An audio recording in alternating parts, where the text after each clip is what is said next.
예술가 레오나르도 다빈치. 그 레오나르도 다빈치가 최후의 만찬을 그리고 있을 때이야.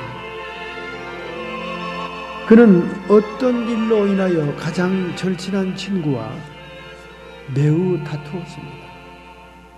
마침 그때 그는 예수님의 얼굴을 최후의 만찬장에 그리기 시작한 때였어요. 여러분, 주님의 얼굴을 상상하면서 그리기를 시도했지만은 예수의 초상화가 마음에 들게 이미지가 잡히질 않습니다. 긴척이 되질 않았어요. 그는 그림 제작을 중단하고 며칠 동안 기도했습니다. 성경을 펼쳐놓고 주님을 명상했습니다. 실패의 원인을 알아보려고 애를 썼습니다. 그런데 그가 마음속에 짚히는 것 한 가지는 바로 다름이 아닌 자기 친구와의 다투었던 일이었습니다. 사람이 재주 있는 손을 가졌을지라도 동물과는 구별되는 것이 아닙니다. 사람이 고도로 발달한 두뇌를 가졌다고 해도 가치 있는 것은 아닌 것입니다. 마음속에 먼저 하나님의 나라가 이루어져야 예술가로서 주님을 그릴 수 있다는 사실을 깨닫게 됩니다. 그는 즉시 친구에게 연락을 했습니다. 그 친구와의 큰 다툼은 금전과 관계된 것이었습니다. 빌려간 돈을 갚지를 않았던 거예요.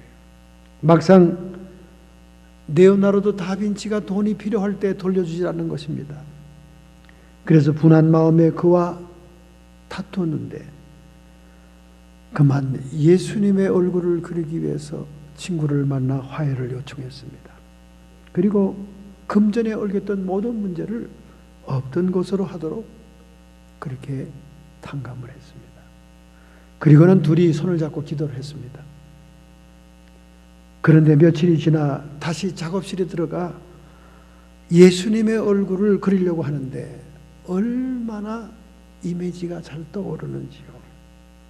그는 화폭에 정신없이 주님의 얼굴을 그리게 되었다는 것입니다.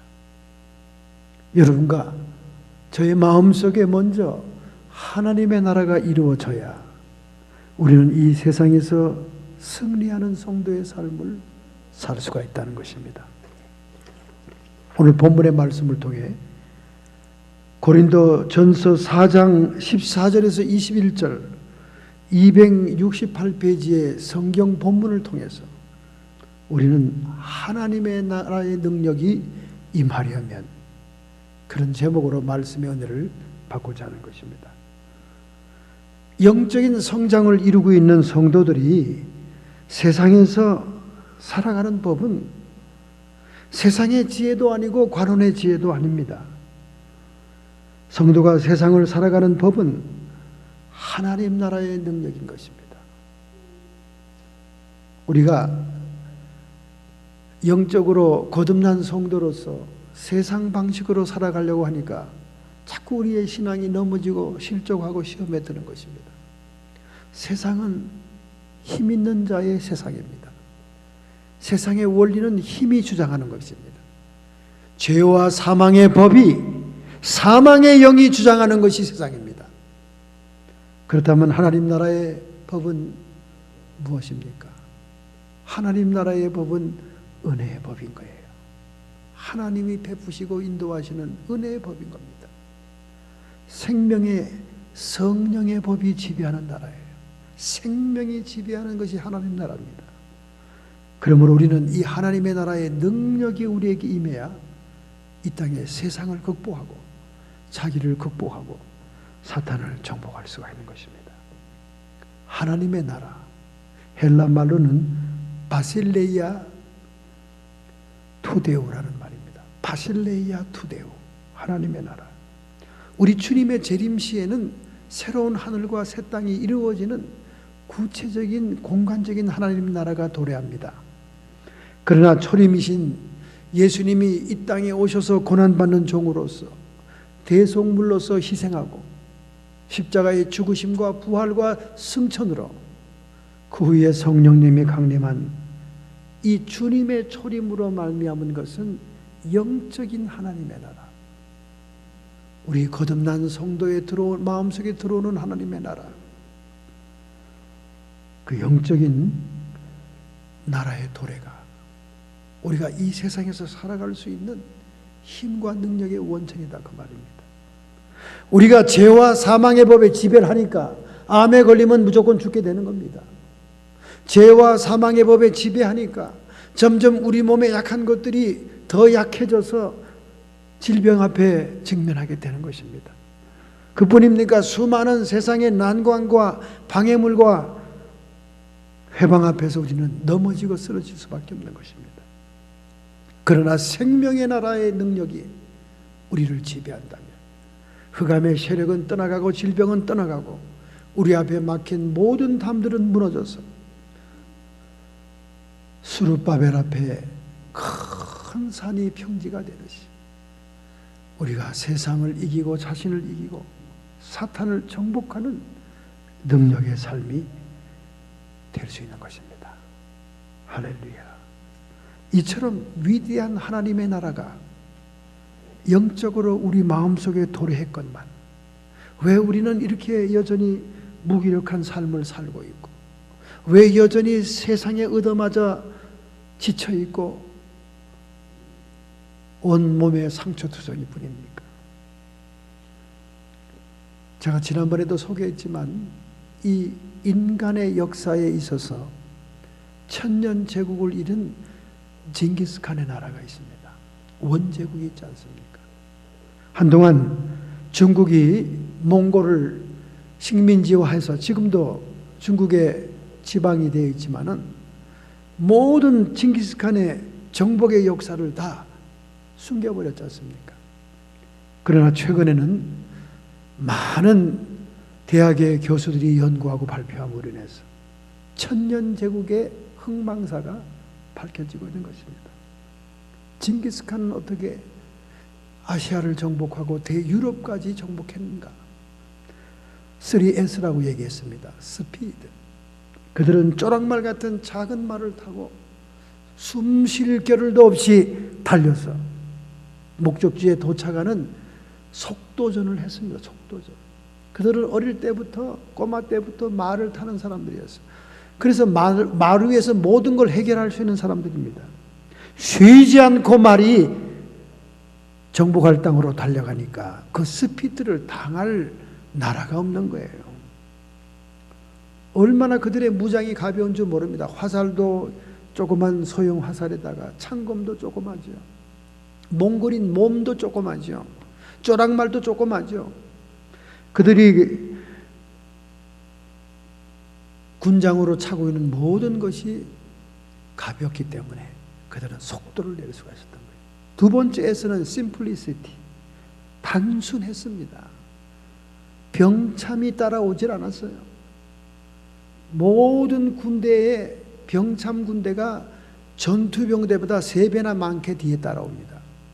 전쟁 중에 하시라도 먹을 식량과 그 모든 우양 가축과 천막과 그 천막을 칠 노예들과 함께 병참 부대가 따라와요. 그 병참 부대가 훈련된 군사가 아니니까 얼마나 더딥니까? 오는 속도가.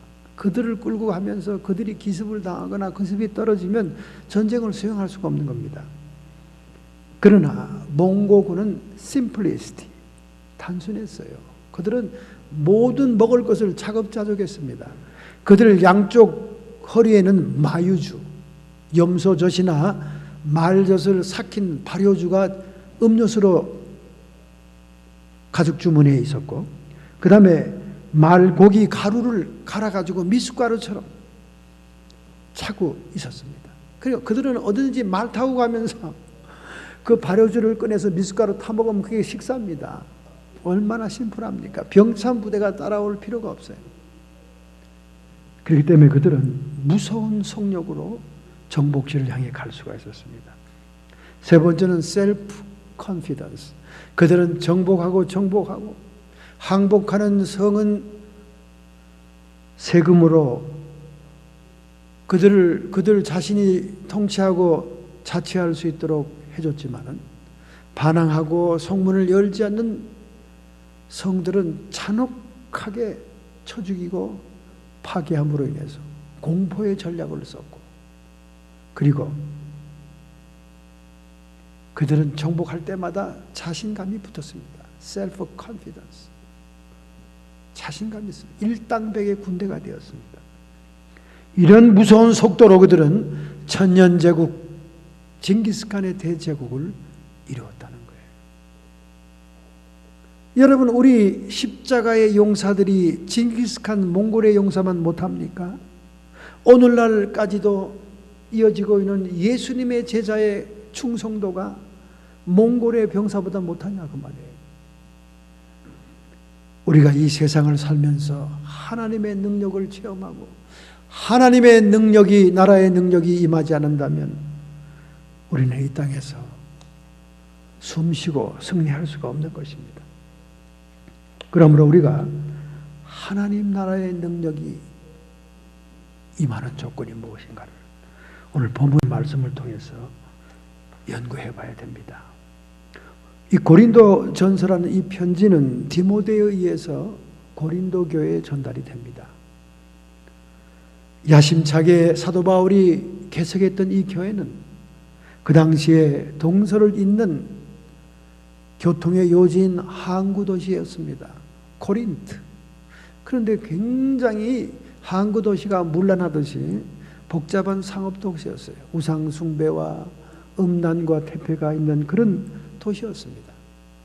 그래서 그 교회가 처음에는 성령의 임재와 은사로서 활발하게 부흥이 되다가 점점 세상 풍습이 교회 안에 들어와 가지고 세상 것들이 교회를 흔들어 놓기 시작하고 교회 내파로 분열이 되면서 서로 분쟁하고 싸우는 현대교회와 같이 문제 많은 교회가 되고 말았습니다. 이 소식을 들은 에베소의 사도 바울은 디모데를 보내면서 편지를 그들에게 보내면서 그들에게 간절한 충고의 말을 전달하고 있는 것입니다. 오늘 우리 4장을 보니까 4장 초반부부터 쭉 중요한 말씀들을 전달하고 있습니다. 먼저 하나님 나라의 능력이 우리에게 임하려면 무엇이 조건이 되어야 되겠습니까? 그것은 주권이 회복이 되어야 된다. 하나님의 주권이 회복이 되어야 된다. 하나님의 주권이 회복되는 양상으로 3절부터 5절에 보니까 맡은 자에게 구할 것은 충성이니라. 하나님의 교회 임직자들, 하나님 교회에서 직분을 맡은 자들은 충성을 다해야 된다. 그리고 모든 판단은 judgment, 판단은 하나님께 맡겨라. 최후의 판단은 하나님만이 하시는 것이다. 오늘날 교회 안에 수많은 분열과 분쟁과 다툼과 증오의 역사는 서로가 서로를 판단하기 때문에 그래요. 크리티시즘을 얘기하는 거 아닙니다. 여기 judgment를 얘기하는 거예요. judgment는 최후의 심판, 하나님만이 판단할 수 있는 분입니다. 그런데 성도가 성도들을 판단하면서 끊임없이 분쟁과 파당을 짓고 있는 것입니다. 그래서 너희들끼리 서로 대적하고 판단하지 말고 하나님께 그 판단을 맡겨라. 우리가 맡은 일에 충성하는 것도, 하나님께 판단을 맡기는 것도 하나님의 주권을 인정하는 거예요. 주권. 하나님의 주권을 인정하라고 말해요. 우리가 하나님의 주권을 인정하면 인정할수록 교만한 자리에서 내려옵니다. 그리고 겸비해지지요. 겸손해집니다. 남을 나보다 낮게 여기는 마음이 생기기 때문에 겸비해지는 거예요. 겸손해지는 거예요. 왜 교회에 새로운 성도들이 오면 그 이상한 눈으로, 곁눈으로 보면서 비판합니까? 판단합니까? 싹수가 노랗다는 둥, 성격이 급하다는 둥, 왜 그렇게들 판단들 하세요? 그래서 왜 실족하게 만듭니까? 왜 그래서 그 교회를 떠나게 만듭니까? 도대체 이해할 수 없는 일이 벌어지고 있는 거예요.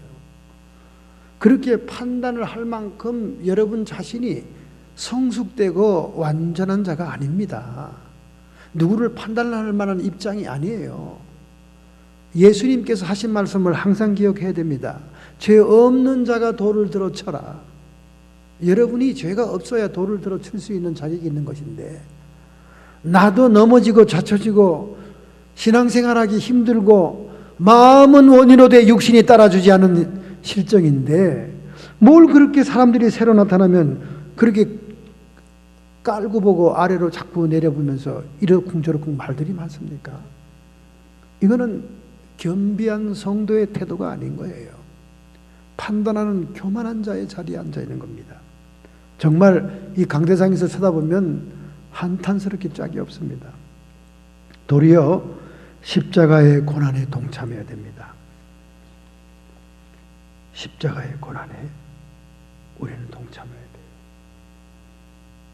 그리스도의 남은 고난에 동참하기 위해서 하나님의 교회에 일에 힘써야 되는 것입니다.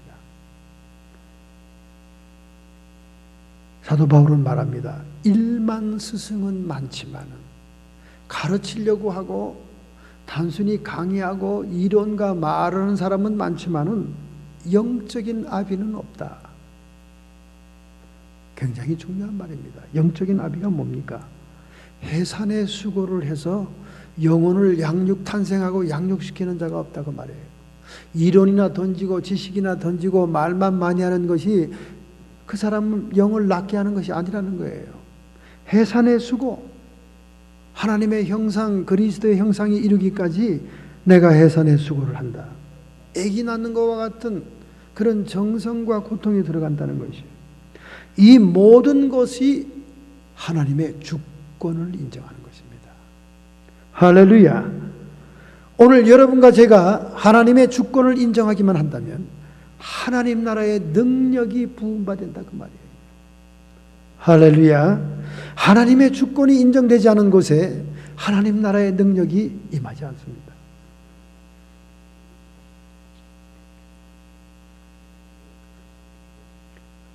토마스 케플러라고 하는 작가가 쓴 책이 있습니다. 그 책의 이름은 성자와의 여행, A Journey with the Saints라는 책입니다. 성자들과 함께 영적인 여행을 떠난다는 것입니다. 그의 책에서 그는 성서의 위인과 역사상의 위인들을 연구하면서 결론적인 말을 하게 됩니다. 훌륭한 사람들은 결론적으로 이렇더라. 훌륭하였던 사람들이란 단순히 시간의 중심을 하나님께 두었던 사람들이다. 훌륭한 인물들은 결코 서두르거나 바빠 보이지 않았습니다.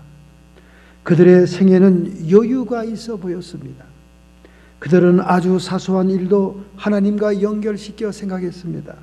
산다는 것이 다 하나님 품 안에 있는 것이니까요. 모든 생활의 중심, 모든 시간의 중심에 하나님을 두었다는 거예요. 그리고 사소한 일까지 하나님과 연결시켜 생각을 했더라고 말입니다. 왜냐하면 우리의 삶 자체가 이 모든 삶이 다 하나님 품 안에 있는 것이니까. 이것이 바로 오늘 우리 본문에서 얘기하는 하나님의 주권을 인정하는 행위입니다. 자세예요. 물질 세계에서 하나님의 주권을 인정해야 됩니다. 영적인 세계에서 하나님의 주권을 인정해야 됩니다.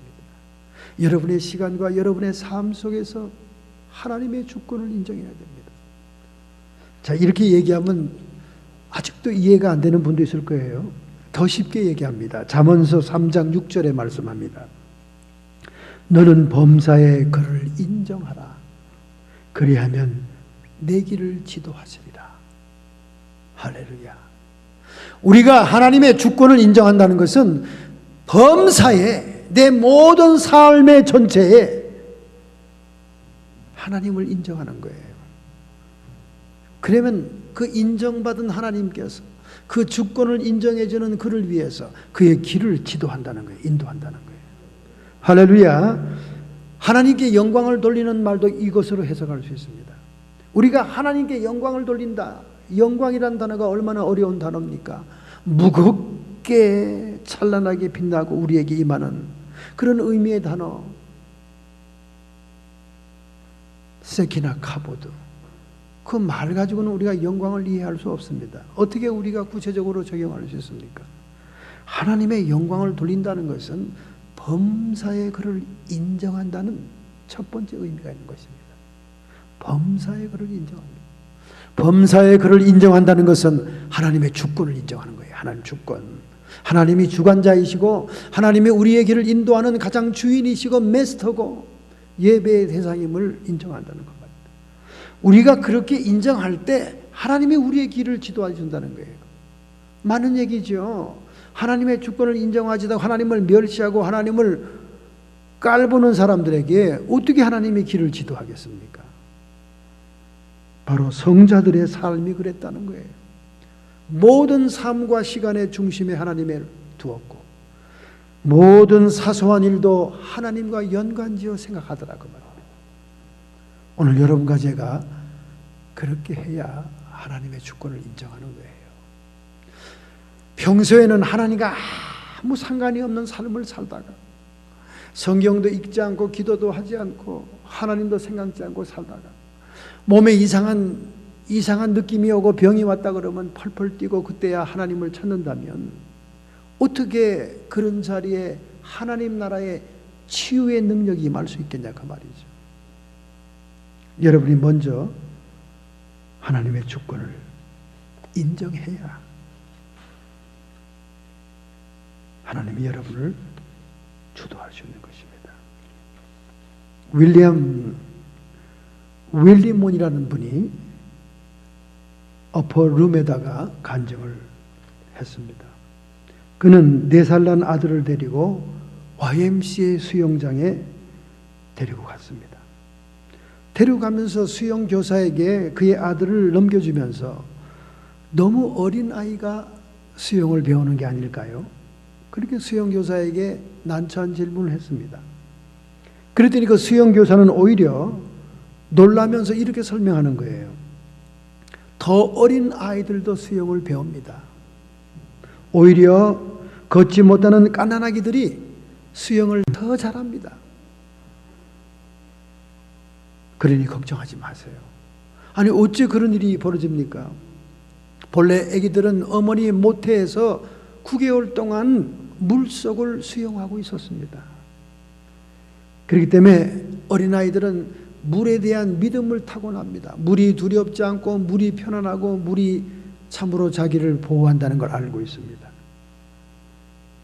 본능적으로 물을 좋아하고 헤엄치는 성품을 타고났죠.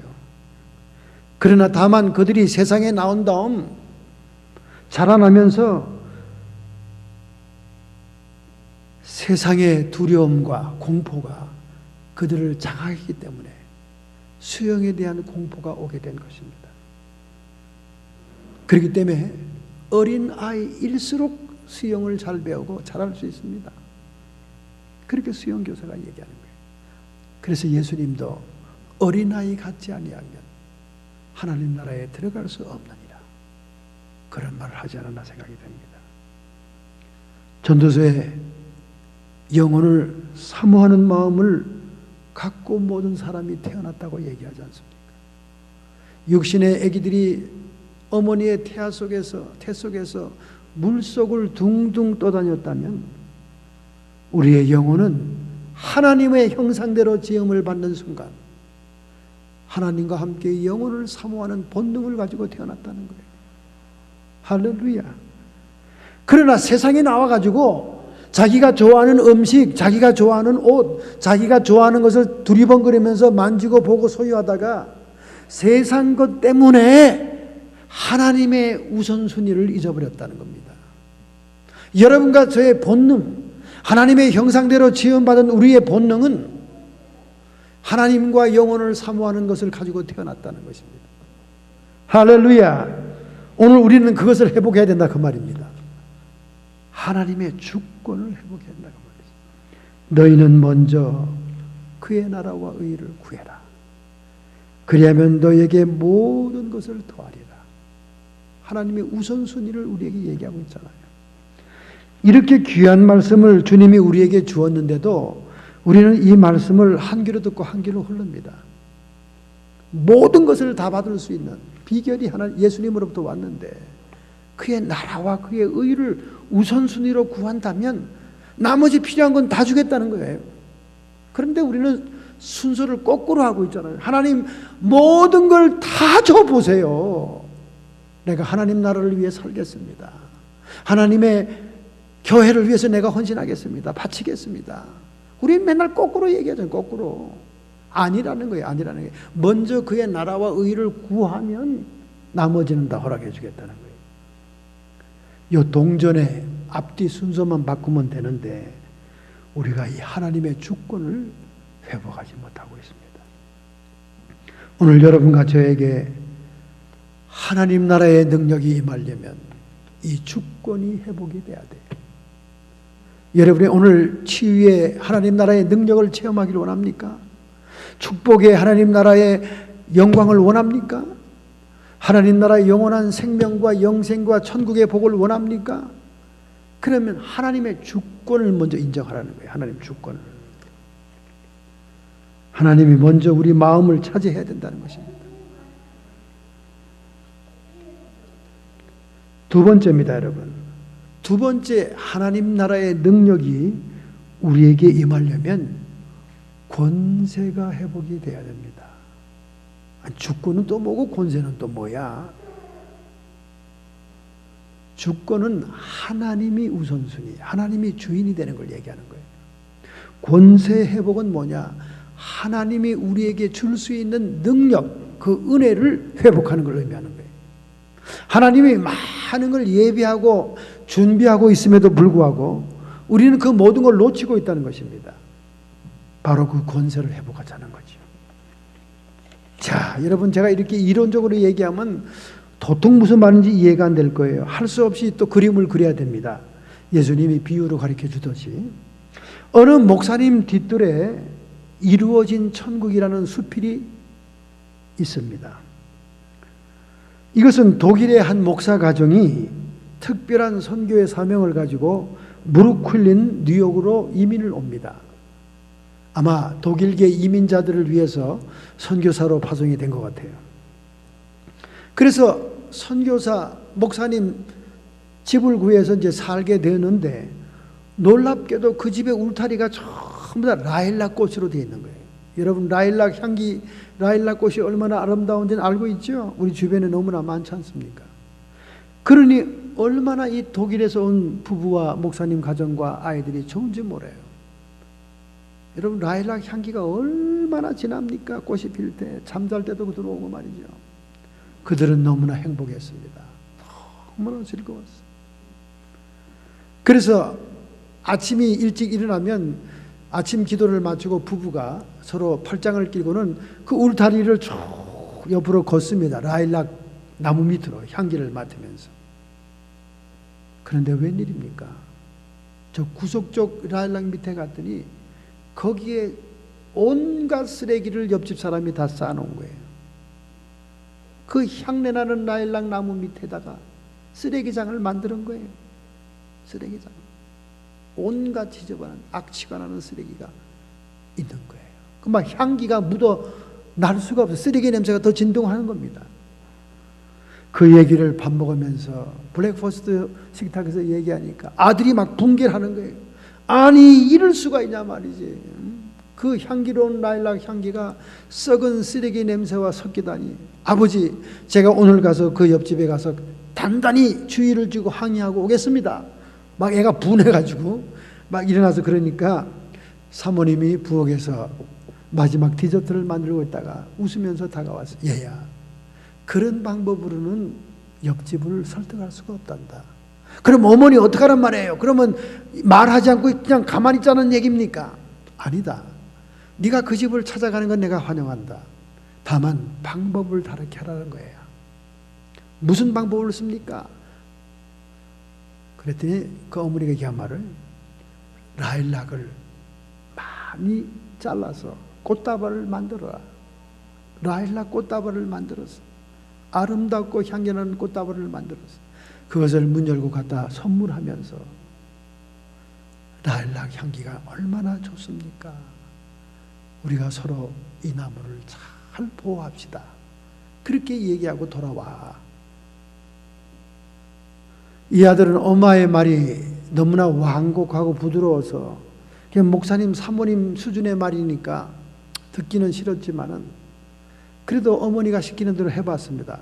그 꽃다발을, 라일락 꽃다발을 만들었어요. 아름답게 만들어 줄로 묶었습니다. 그냥 하나름이 되게 했어요. 얼마나 향기가 좋은지 몰라요. 보라색 라일락 꽃이 잔뜩 피어 있습니다. 그것을 가지고는 띵동 하고 옆집에 들어갔더니 인상이 험악한 아저씨가 턱 나오는 거예요. 이 아들이 좀 놀라긴 했지만은 꽃다발을 안겨주면서 아저씨, 옆집에 사는 토마스의 가정입니다. 우리가 이 라일락을 잘 갖고 와서 동네에 향기가 진동하게 하면 좋겠네요. 그리고는 꽃다발을 탁 안겨주고 왔다는 겁니다. 그랬더니 그 다음날 아침에 부부가 산책하는 데 가봤더니 쓰레기가 싹 다 치워졌더라는 거예요. 여러분, 이 말은 우리가 하나님 나라의 능력을 체험하기 위해서는 하나님의 은혜의 맛을 봐야 된다는 거예요. 할렐루야. 하나님의 은혜의 맛을 봐야 됩니다. 또 여러분, 제가 구체적으로 얘기했다가 또 시험 들 사람이 또 있을까 봐 얘기를 안 하겠어요. 언제나 얘기를 안 하겠어요. 하나님의 은혜의 맛을 보면요, 더 큰 은혜를 추구하게 됩니다. 하나님의 은혜의 맛을 보세요. 뭐 하나님의 은혜대로, 하나님의 약속대로, 하나님의 말씀대로 안 살아도 잘 사는 사람이 많대, 그런 얘기하는 사람하고는 얘기하고 싶지 않아요. 그 잘 사는 수준보다 더 잘 사는, 더 하나님이 내려붙는 수준이 또 있다 그 말이에요. 다른 수준이. 라일락의 향기를 맡고 보니까 그 향기를 깨트리고 방해하는 쓰레기 더미를 더 이상 거기다 둘 수가 없는 거예요. 이것이 권세 회복을 의미하는 것입니다. 점점 더 쉽게 여러분에게 설명을 해야 되겠죠. 하나님 나라의 능력이 우리에게 임하려고 하면 권세가 회복이 돼야 됩니다. 그 권세 회복을 두 가지로 크게 성경이 얘기하고 있습니다. 하나는 침노하는 자, 침노하는 자. 마태복음 11장 12절에 나옵니다. 침노하는 자. 세례 요한 때부터 지금까지 천국은 침노를 당하나니 침노하는 자가 얻느니라, 빼앗느니라. 할렐루야. 많은 성경 주석가들이 이 침노한다는 말을 놓고 얼마나 머리를 썩히면서 고민하는지 몰라요. 도대체 세례 요한 때부터 지금까지 침노하는 자가 빼앗는다는 이 말이 뭐냐? 도대체 천국의 이미지하고는 맞지 않은 얘기다 그 말이에요. 무슨 전쟁을 치러야 되고 무슨 도적대 같이 가서 무기로 싸워야 된다는 느낌이 든다 그 말이죠. 그래서 성경 주석들을 보면 이걸 해석을 제대로 해놓은 사람들이 없어요. 침노하는 자의 의미가 뭔지 아십니까? 약속을 청구하는 자를 얘기합니다. 할렐루야. 약속을 청구하는 자. 하나님이 우리를 위해 예비한 많은 은혜가 있습니다. 그 많은 약속이 있습니다.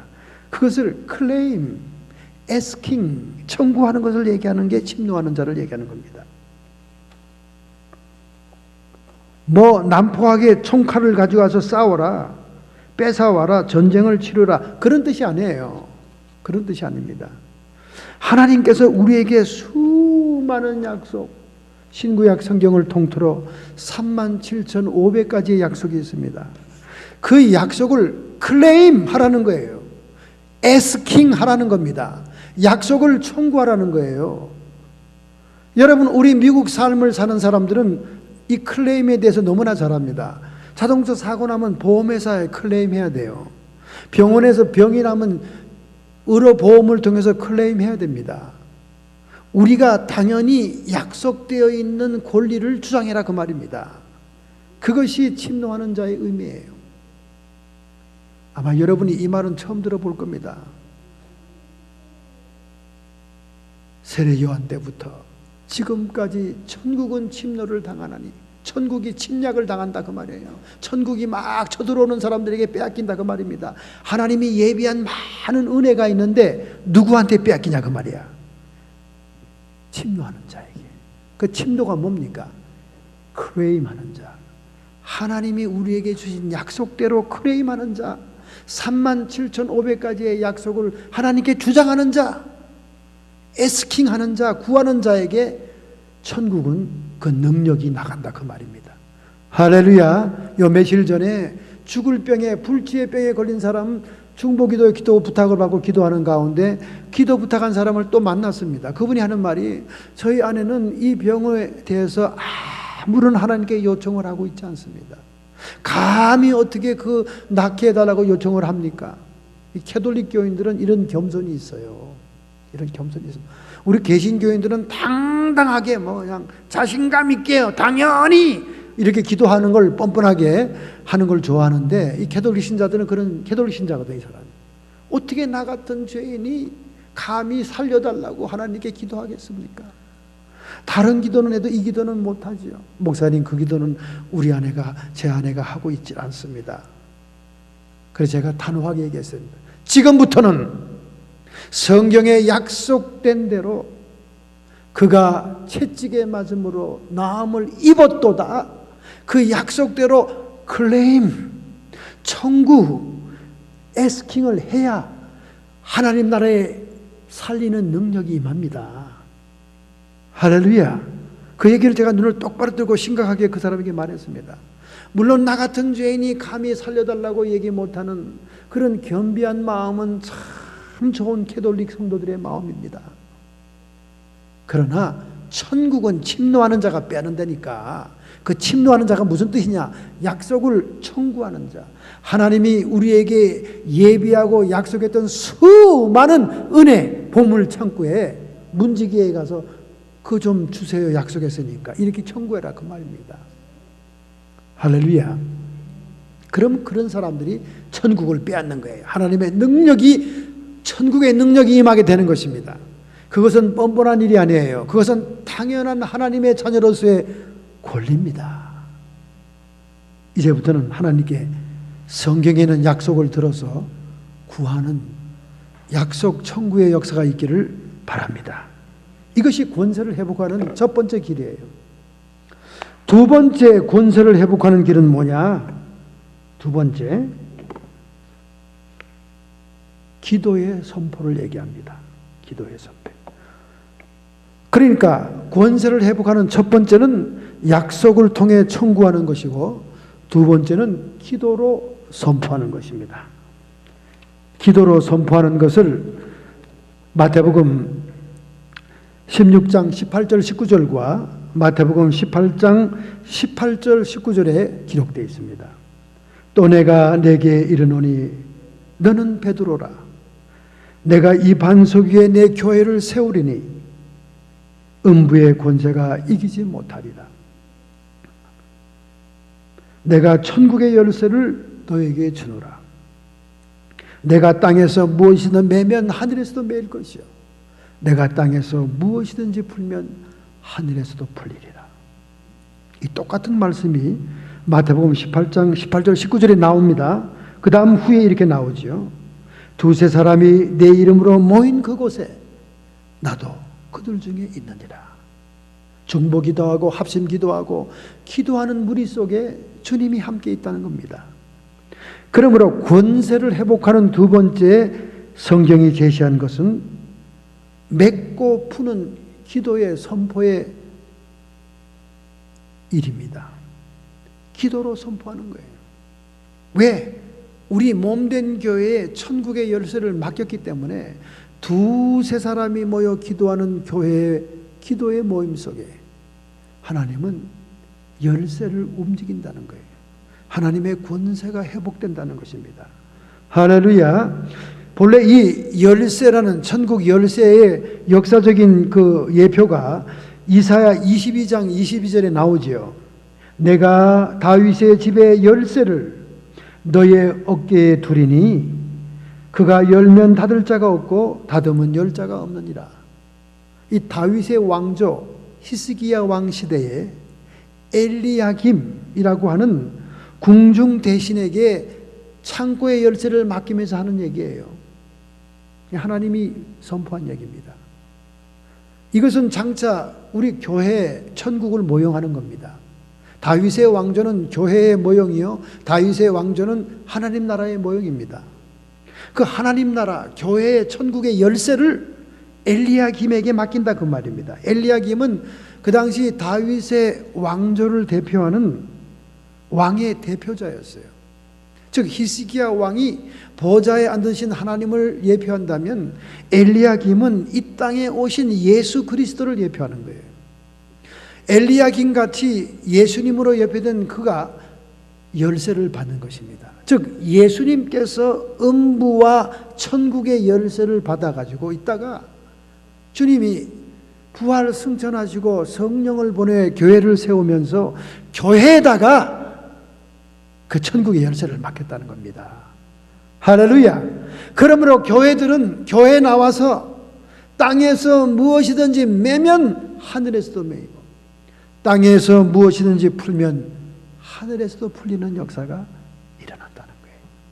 할렐루야. 이것이 권세의 복입니다. 그러므로 하나님 나라의 능력이 우리에게 임하기 위해서는 우리가 하나님의 약속을 붙들고 그것으로 하나님께 애스킹하고 크레임하면서 기도하는 일, 그것이 하나님의 나라의 능력이 우리에게 임하게 하는 역사의 통로입니다. 할렐루야. 그러므로 여러분, 이 아리랑 고개와 같은 기도의 고개를 넘지 않으면 아무것도 우리에게 성취되는 게 없어요. 아무것도 우리에게 손에 잡히는 것이 없습니다. 반드시 하나님의 약속을 붙들고 기도해야만 하나님 나라의 능력이 우리에게 임한다 그 말입니다. 할렐루야. 오늘 여러분이 너무나 귀한 말씀을 들었습니다. 평생 여러분의 마음속에 둬야 될 말씀들입니다. 그래야 우리가 세상 방식대로 살지 않고 하나님 나라의 능력으로 살면서 하나님께 영광 돌리고 하나님의 영광의 통로가 되고 세상을 이기며 자신을 이기며 사탄을 정복하는 그런 삶을 살 수 있게 되는 것입니다. 할렐루야. 영국 국회의원 중에 윌리엄 글래드스톤이 있습니다. 이 윌리엄 글래드스톤은 한 번은 프랑스에서 벨기에 국경을 넘어가는 출장을 가게 되었습니다. 그런데 프랑스의 포도밭을 지나오면서 그 참 잘 익은 포도들을 많이 이렇게 따가지고 국경을 넘게 됐던 겁니다.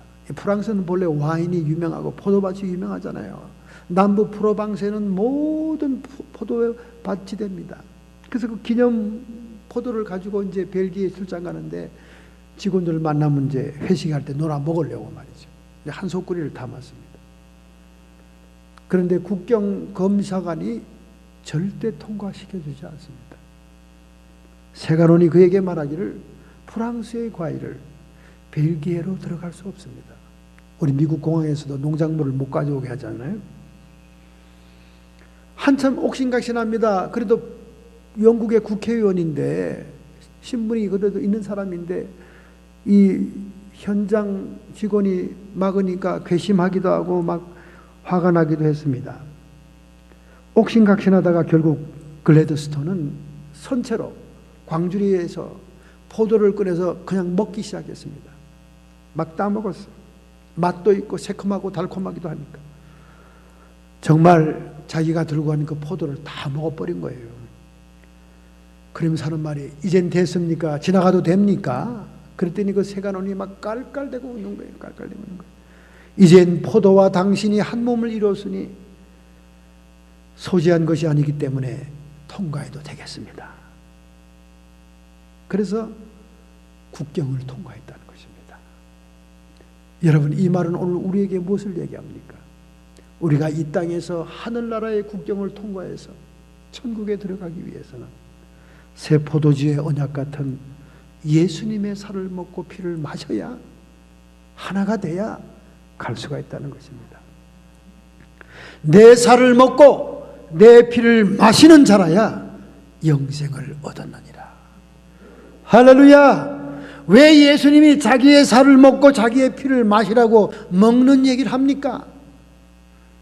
인류의 조상시조 아담과 하와가 먹는 문제로 타락을 했기 때문에 그래요. 선악과를 따먹는 문제로 원죄가 왔기 때문에 그 대속을 위해서 오신 주님의 살과 피를 다시 먹어야 우리가 영원한 영생의 천국 나라라 검문소를 통과할 수 있다는 겁니다. 바로 예수님 자신이 생명나무였던 것입니다. 할렐루야. 오늘 우리가 여전히 이 땅에 살면서 죄와 사망의 법에 숨을 못 쉬고 있습니다. 온갖 애굽의 질병들이 우리를 찾아오고 있습니다. 요즘 세 사람 중에 한 명이 암이잖아요. 암. 우리 주변에 잘 아는 사람들, 가까이 지내던 사람들이 암이잖아요. 암. 카이자 병원에 가서 4시간씩 암 방사선 치료를 하고 오면 정말 죽을 맛이라는 거예요. 토하고 음식이 들어가지 않고. 그런 암에 걸린 사람이 3사람 중에 하나, 감기 걸린 것처럼 얼마나 많습니까? 누가 암 걸렸다 그러면 걱정스럽잖아요. 걱정스럽잖아요. 언제 누구에게 닥칠 줄 모르니까. 오늘 신문에 보니까 미국 사람들은 암 걸렸다 그러면 의사들이 쓴 글입니다. 모든 방법을 동원하려고 눈을 번쩍거린다는 거예요. 살아보려고. 근데 한국 사람들에게 암이라 그러면 전부 다 고개를 푹 숙이면서 인제는 죽었구나. 그렇게 생을 포기하는 사람들이 대부분이라는 거예요. 그 의사들이 말하기를 그렇게 하지 말라는 겁니다. 지금 세상은 암도 많이 정복하고 그리고 사형 선고를 받고도 수년씩 사는 사람이 많기 때문에 포기하지 말고 의욕을 가지고 적극적으로 치료받을 수 있는 방법을 찾아 나서라는 겁니다. 자, 그러나 우리는 이 죄와 사망의 법이 지배하고 갖가지 많은 질병들이 우리에게 몰려온다 할지라도 우리는 생명의 성령의 법에 의지하는 하나님 나라의 능력이 임하는 삶이 되어야 될 줄로 믿습니다. 할렐루야. 오늘 이러한 하나님 나라의 능력이 여러분에게 임하기 위해서, 여러분의 치료가 되고 여러분에게 은혜가 되기 위해서 기록된 바 하나님이 자기를 사랑하는 자를 위하여 예비한 모든 것은 눈으로 보지 못하고 귀로도 듣지 못하고 사람의 마음으로 생각지 못하였다 함과 같으니라. 우리 하나님이 성령으로 이것들을 우리에게 보이셨으니 성령은 모든 것 하나님의 깊은 것이라도 통달하시느니라. 할렐루야. 하나님 나라의 능력이 성령을 통해 우리에게 임하는 것입니다. 우리를 위해 예비한 모든 것들, 눈으로 보지도 못하고 귀로 듣지도 못하고 사람의 마음으로 상상치 못했던 것들이 우리를 위해 준비되어 있기 때문에 우리는 먼저 범사의 주님을 인정함으로 주권을 회복하고 그리고 권세를 회복해야 됩니다. 권세를 회복하되 천국에 침노하는 자가 되어야 돼요. 천국에는 갖가지 예비된 은혜와 약속이 많습니다. 그 약속을 통해 크레임해야 됩니다. 에스킹해야 됩니다. 약속을 청구해야 됩니다. 하나님, 내가 이런 상태에 있는데 이 약속의 말씀이 있지 않습니까? 이 말씀을 이루어 주시옵소서. 그리고 땅에서 매면 하늘에서도 매이고 땅에서 풀면 하늘에서 풀리는 천국의 열쇠, 우리의 기도의 키를 움직여야 됩니다. 우리는 기도하지 않고는 이 세상을 극복하고 이길 수가 없습니다. 기도의 고개를 반드시 넘어야 됩니다. 그러므로 우리는 육신의 양식을 먹는 것만 조급하게 생각하지 말고 그날 하나님의 약속의 말씀 성경과 그리고 기도로서 세상을 극복하고 승리하고 이길 수 있는 하나님 나라의 능력이 임하는 놀라운 축복을 체험하기를 원합니다. 이런 마음, 이런 결단, 이런 결심을 하신다면 오늘 여러분의 가슴에 손을 얹기 바랍니다. 여러분의 육체의 질병과 고통 속에 손을 얹기 바랍니다. 여러분의 마음의 상처에 손을 얹기 바랍니다. 전능하신 하나님 나라의 능력이 우리에게 임할 때 세상의 힘의 세력들은 다 떠나가는 줄 믿습니다. 너희가 세상에서 환난을 당하나 내가 세상을 이겼다 하시는 주님의 생명의 성령의 법이 오늘 우리를 주관하게 하옵소서. 이렇게 살기를 결단하고 결심하는 성도들 피 묻은 손으로 안수해 주시옵소서. 성도의 육체와 정신에 역사하는 모든 질병들아 예수님의 이름 권세로 그 고통과 함께 쫓김 받을지어다. 사망아 떠나갈지어다. 생명이 부음받을지어다. 우리의 마음속에 성령의 평강과 기쁨이 충만케 해 주시옵시고 흔들림이 없고 변함이 없는 주님을 우선순위, 주님을 주권자로 마음속에 모시게 해 주옵시고 악한 마귀 사탄 귀신의 시간 예수님의 승리하심과 권세로 이 시간 쫓김 받을지어다. 일곱 길로 쫓김을 받을지어다. 떠나갈지어다. 해방하지 말지어다. 하나님 승리를 믿습니다. 우리 예수님 십자가의 승리를 선포했습니다. 하나님 영광 받아 주시옵시고 하나님 나라의 능력이 항상 우리의 삶 속에 따라오는 축복의 삶이 되게 하옵소서. 예수님의 이름으로 감사하며 축복하며 기도합니다.